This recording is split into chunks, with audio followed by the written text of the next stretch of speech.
रूस ने भीषण हमलों से यूक्रेन के कई शहरों को दहला दिया है।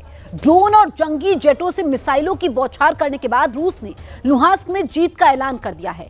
उधर सुमी शहर को पुतिन के 50,000 सैनिकों ने घेर लिया है।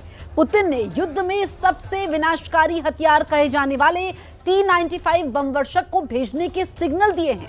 वहीं प्रेसिडेंट ट्रंप ने पुतिन को चेतावनी दी है कि आग से खेलना बंद कर दो।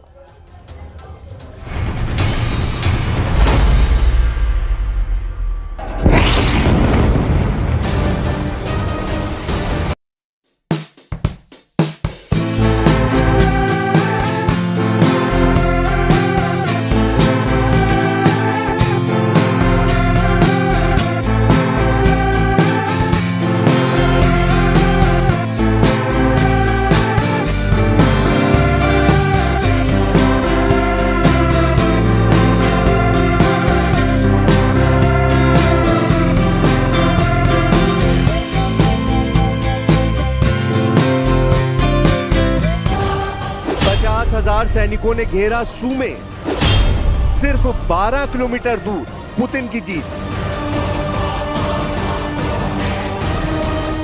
हर गुजरता दिन यूक्रेन पर भारी है।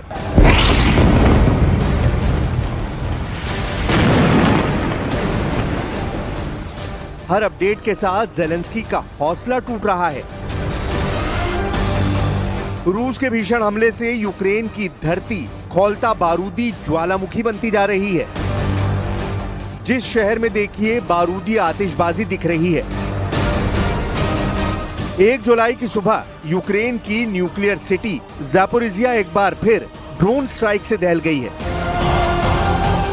ज़ैपोरिज़िया में 4 राउंड में हमले हुए हैं। रूस का मकसद जल्द से जल्द निर्णायक बढ़त बनाना है। ज्यादा से ज्यादा जमीन पर रूस का झंडा फहराना है। हालांकि युद्ध के सबसे भयानक मोड़ पर पहुंचने के साथ प्रेसिडेंट पुतिन ने अजीब बयान दे दिया है। पुतिन ने अमेरिका के राष्ट्रपति डोनाल्ड ट्रंप की जमकर तारीफ की है। पुतिन ने ट्रंप के साथ आर्थिक सहयोग की संभावना को लेकर जल्द मुलाकात का भी ऐलान किया है। У нас хорошие очень перспективы в сфере экономического взаимодействия. И мы знаем, что американский бизнес проявляет желание, стремление и посылает нам сигналы о том, что они хотели бы вернуться на наш рынок. Мы будем это только приветствовать. Все это нужно последовательно подготовить. А так, в целом, эта встреча вполне возможна, и мы с удовольствием будем ее готовить. पुतिन ने ये तक कह दिया कि ट्रंप वास्तव में युद्ध रुकवाने को लेकर सीरियस हैं। जब पुतिन और ट्रंप युद्ध रोकने के लिए तैयार हैं, तो कौन है जिसने रूस यूक्रेन को युद्ध की आग में झोंक रखा है? जब दोनों सुपर पावर डील करना चाहते हैं, तो कौन इनके बीच में दरार पैदा कर रहा है? किसने पुतिन को फिर से एटम बम धमाके के लिए मजबूर कर दिया है? आखिर क्यों न्यूक्लियर युद्ध का माहौल बन गया है?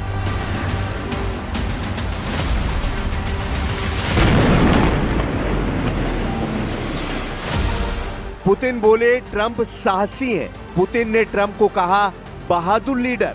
पुतिन ने ट्रंप की तारीफ में कहा कि वो पीस मेकर हैं। पुतिन ट्रंप से युद्ध समझौते के लिए रेडी हैं। क्या ये पुतिन का माइंड गेम है? क्या ट्रंप पुतिन की चाल समझ गए हैं? क्योंकि ट्रंप ने पुतिन के खिलाफ जमकर बयानबाजी शुरू कर दी है। उन्होंने पुतिन की फोन कॉल के बाद जो बयान दिया है वो बेहद हैरान करने वाला है। You know, we talk about Russia and we're working that one. President Putin called up and he said, I'd love to help you with Iran. I said, do me a favor. I'll handle Iran. Help me with Russia. We got to get that one settled. And I think something's going to happen there. But we did some great work. India. जाहिर है दोनों leaders की सुई एक जगह पर अटकी हुई है। पुतिन ने अब तक ट्रंप के दिए सभी ऑफर ठुकरा दिए हैं। पुतिन ने यूक्रेन को हराने तक युद्ध जारी रखने की धमकी दे रखी है, जबकि ट्रंप चाहते हैं कि युद्ध जल्द से जल्द खत्म हो जाए। लेकिन दोनों लीडर जो चाहते हैं वो हो नहीं रहा। हालांकि वॉर जोन में पुतिन के सारे दावे सही बैठ रहे हैं। रूस ज्यादा आक्रामक हो गया है। रूस को नतीजे भी मिलने लगे हैं।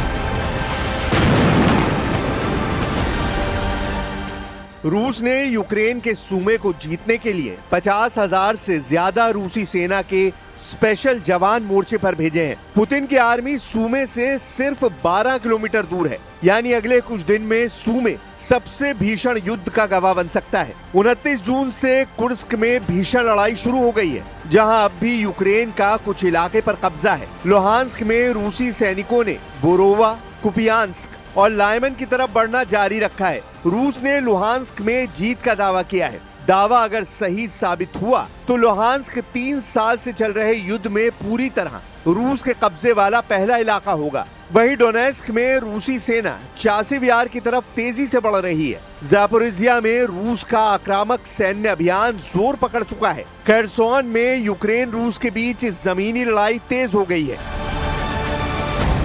रूस ने जंग में फाइटर जेट और ड्रोन से मिसाइलों की बेहिसाब मार शुरू कर दी है। पुतिन ने यूक्रेन रूस बॉर्डर पर बफर जोन बनाने का मिशन ऑन कर दिया है। रूस कुर्स्क से यूक्रेन को उखाड़ फेंकने पर सबसे ज्यादा जोर दे रहा है। यूक्रेन के टॉप कमांडर ने दावा किया है कि रूस की रणनीति यूक्रेन की सेना को थकाकर युद्ध जीतने की है, जिसकी काट के तौर पर अब यूक्रेन ने अपनी खुफिया एजेंसी GUR की विशेष कमांडो यूनिट्स को युद्ध में भेजा है। GUR के चीफ लेफ्टिनेंट जनरल किरोलो बुदानोव के मुताबिक युद्ध में 104वीं एयरबोर्न डिवीजन, 40वीं नौसैनिक ब्रिगेड, 83वीं एयरबोर्न ब्रिगेड और 155वीं मरीन ब्रिगेड शामिल है। इस बीच जेलेंस्की ने भी अब आर पार की लड़ाई के सिग्नल दे दिए हैं। जेलेंस्की ने बारूदी सुरंग समझौते से यूक्रेन को अलग कर लिया है।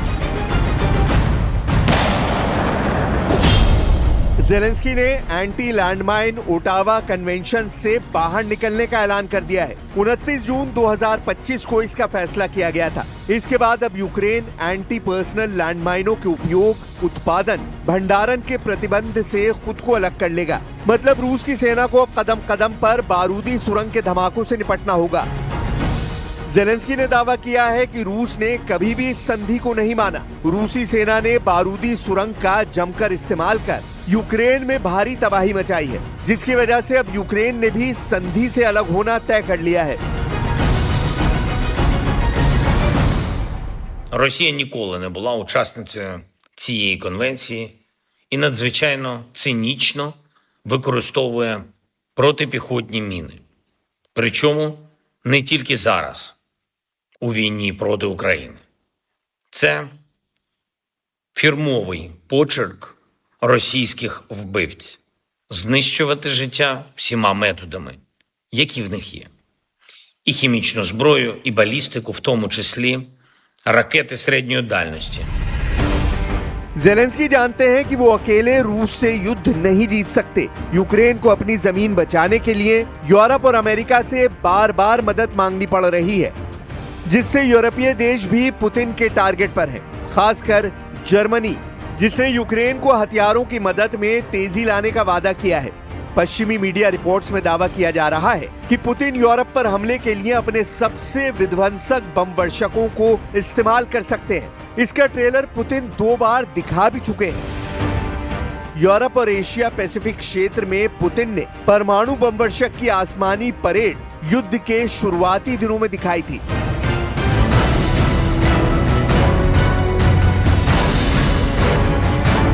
ये है रूस का Tu-95 न्यूक्लियर बॉम्बर। रूस ने अपने इस दशकों पुराने बॉम्बर को अब एक नए और बहुत ही खतरनाक मिशन पर तैनात कर दिया है। इस जहाज में लगे प्रोपेलर की आवाज गजब की है। ये जितना जमीन पर डराती है, उतना ही खौफ इसके उड़ने के बाद दिखता है। इसके प्रोपेलर की आवाज हजारों मीटर की ऊंचाई से साफ सुनाई देती है। ये रूस की परमाणु स्ट्राइक वाली फ्लीट का बड़ा हिस्सा है। रूस के रक्षा मंत्रालय ने 1 मिनट का वीडियो जारी करके बताया था कि उसके इस बहुत ही खतरनाक विमान का असली मकसद क्या है। वीडियो को बहुत गौर से देखिएगा। इस 1 मिनट के वीडियो में विमान के अंदर का हिस्सा बहुत ही सीक्रेट तरीके से फिल्माया गया है। कॉकपिट को ऐसे रिकॉर्ड किया गया है ताकि इस विमान की उड़ान वाली डिटेल दुश्मन की समझ में बिल्कुल ना आए। क्या इस परमाणु बम वर्षक विमान में एटम बम रखा गया है? अगर इस विमान में एटम बम है तो उसका टारगेट कौन है?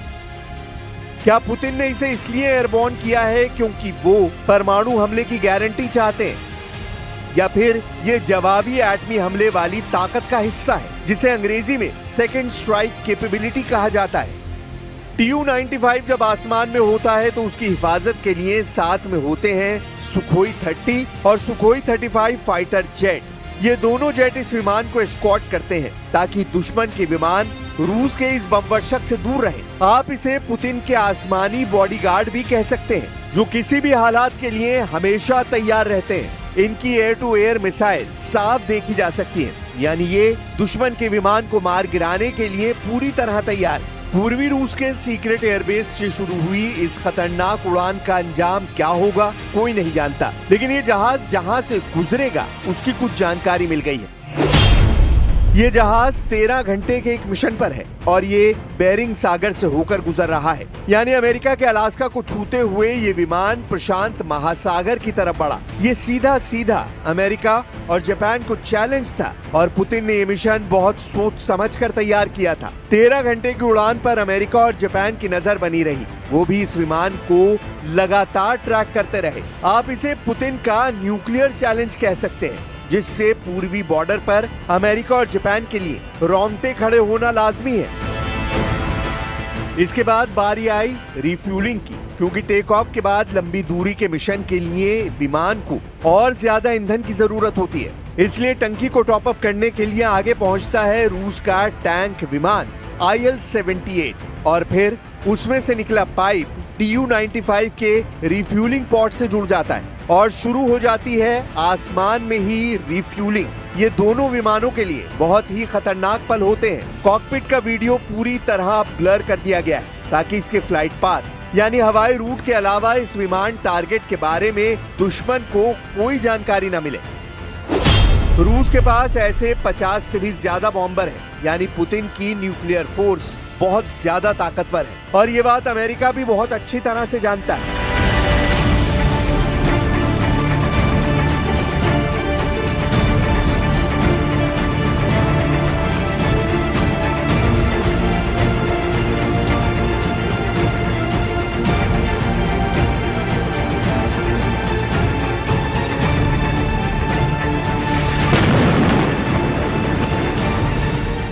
रूस अब तक यूक्रेन में बिजी था, लेकिन अब उसने अपने पर फैलाने शुरू कर दिए हैं। यूक्रेन के बाद बाल्टिक देश, फिर यूरोप में रूस के दुश्मनों को पुतिन से टकराना पड़ सकता है। जाहिर है रूस को जितना दूर युद्ध लड़ना पड़ेगा वो उतने ही विनाशकारी हथियारों को युद्ध में उतारेगा। इसके लिए सबसे कारगर हथियार Tu-95 जैसा लड़ाका है। ये 650 किलोमीटर प्रति घंटे की रफ्तार से उड़ता है और रिफ्यूलिंग के बाद ये 8,500 किलोमीटर के दायरे में ऑपरेशन कर सकता है।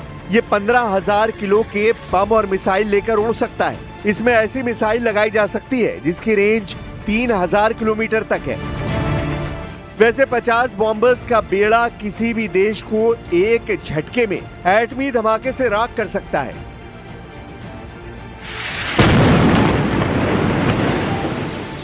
पुतिन के पास दुनिया का सबसे बड़ा एटमी गोदाम है, सबसे विनाशकारी मिसाइलें हैं। ये भी साफ है कि पुतिन को यूक्रेन युद्ध में जितनी देर तक उलझाया जाएगा, उनके दुश्मनों को उतना ही हर्जाना भरना पड़ सकता है। पुतिन गिन गिन कर बदला लेंगे,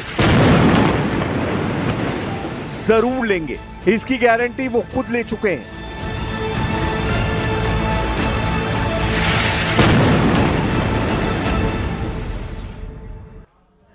7 जुलाई से ईरान इजरायल युद्ध फिर से भड़क सकता है, क्योंकि प्रेसिडेंट ट्रंप 7 जुलाई को नेतन्याहू से व्हाइट हाउस में टॉप सीक्रेट मीटिंग करने जा रहे हैं। दोनों लीडर ईरान पर फाइनल एक्शन का प्लान बना चुके हैं। माना जा रहा है कि अब की बार सुपर पावर ईरान की त्रिशक्ति पर प्रहार करेगा, जिसमें मिसाइल पावर, न्यूक्लियर प्लांट और समंदर में ईरान को दहलाने की तैयारी पूरी कर ली गई है।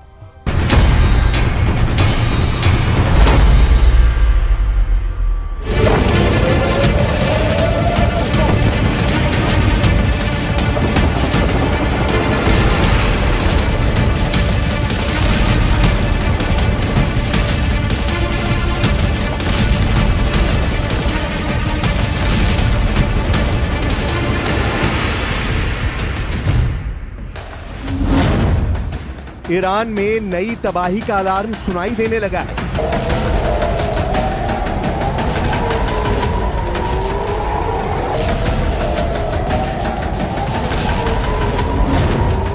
7 जुलाई को खामनेई के अंत की नई पटकथा लिखी जाएगी।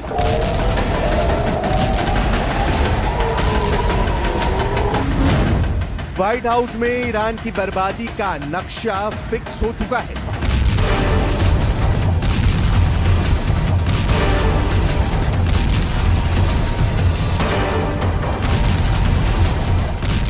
सात जुलाई, वो दिन जिसे बेनियामिन नेतन्याहू अस्तित्व की निर्णायक घड़ी कह रहे हैं।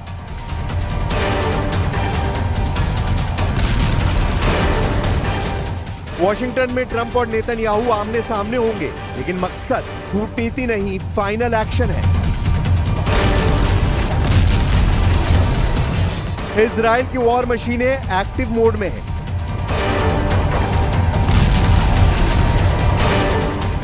एयरफोर्स से लेकर साइबर यूनिट तक सबका मिशन एक, ईरान में तबाही का वो नक्शा तैयार करना कि फिर खामनेई को खड़े होने का कोई मौका ना मिले। और ये तैयारी इजराइल किस लिए कर रहा है, इसे इजराइल के पीएम नेतन्याहू के ताजा बयानों से समझा जा सकता है। יוצר לנו איום לא פחות חזק ואפילו יותר גדול ממה שהאיום הפן הערבי בשיאו איים עלינו. ועדיין מאיים עלינו. अमेरिका से सिर्फ हरी झंडी की देरी है। ट्रंप के गो बोलते ही ऑपरेशन शुरू होगा। सीक्रेट रिपोर्ट्स बताती हैं कि इजरायली कमांडोज को पोजीशनिंग ऑर्डर मिल चुके हैं। एयर स्ट्राइक की टाइमिंग तय है। वॉर रूम में सिर्फ एक सवाल है, क्या ट्रंप सिग्नल देंगे? और संकेत साफ है, जवाब है हाँ। עם ארצות הברית. ואני אמרתי לכם שאנחנו נעשה הכל כדי לרתום אותה, אבל זה לא תנאי. ईरान की सबसे बड़ी ताकत उसकी मिसाइल पावर है, जो अब इजराइल के टारगेटिंग के केंद्र में है। हिजबुल्ला, शिया मिलिशिया, हूती विद्रोही, ईरान के प्रॉक्सी नेटवर्क को मिसाइलों से भरने की रणनीति अब खतरे में है।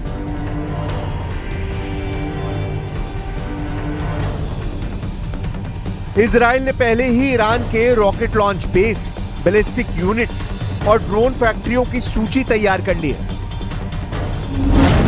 ऑपरेशन का पहला फेज डीप स्ट्राइक कहलाएगा, जहां 72 घंटों में दर्जनों लोकेशन ध्वस्त की जाएंगी।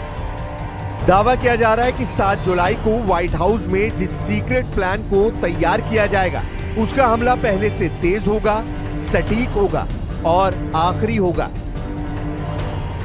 यानी ईरान को उसके अंजाम तक पहुंचाने वाला प्लान। और ये खतरनाक प्लान इजराइल बना रहा है, क्योंकि उसे ईरान की साजिशों का अंदाजा हो चुका है।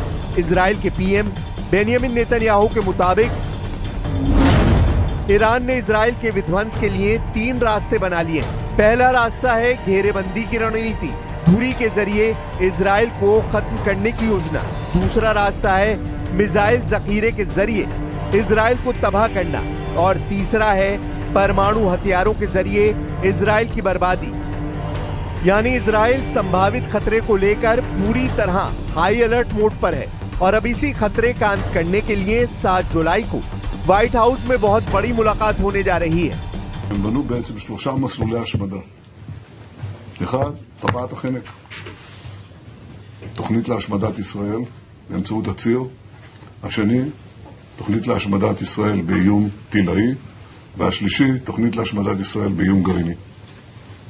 זה רזון דטר של המשטר. זה לא הסיבה היחידה שהם רוצים להשמיד אותנו, ואנחנו לא המטרה העיקרית שלהם. אבל כדי לממש את המטרות העיקריות, הם חייבים לסלק אותנו. אי אפשר לכבוש את המזרח התיכון בלי להשמיד את ישראל. ואם אין ישראל, המזרח התיכון קורס מיד. इजराइल ये मैसेज दुनिया के सामने दे रहा है कि पश्चिम एशिया के वजूद की कल्पना इजराइल के बगैर संभव नहीं है। यही वजह है कि खामनेई के किले को ढहाने के लिए इजराइल ने ईरान की त्रिशक्ति को सीधा टारगेट करने का प्लान बनाया है। सीक्रेट रिपोर्ट्स बताती हैं कि इजराइल इस बार पहले से भी ज्यादा बड़ा हमला ईरान पर कर सकता है,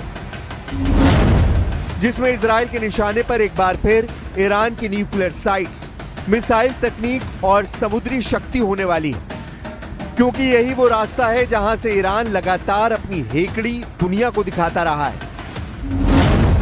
स्ट्रेट ऑफ हॉर्मुज, वो गलियारा जहां से दुनिया का 30% तेल गुजरता है। ईरान ने यहां नौसेना, मिसाइल बोट्स और माइनिंग सिस्टम तैनात कर रखा है। इजराइल ने इसे त्रिशक्ति का तीसरा सिर कहा है और अब इसी सिर को काटा जाएगा। अमेरिका के 5th फ्लीट और इजरायली नेवी दोनों तैयारी में है।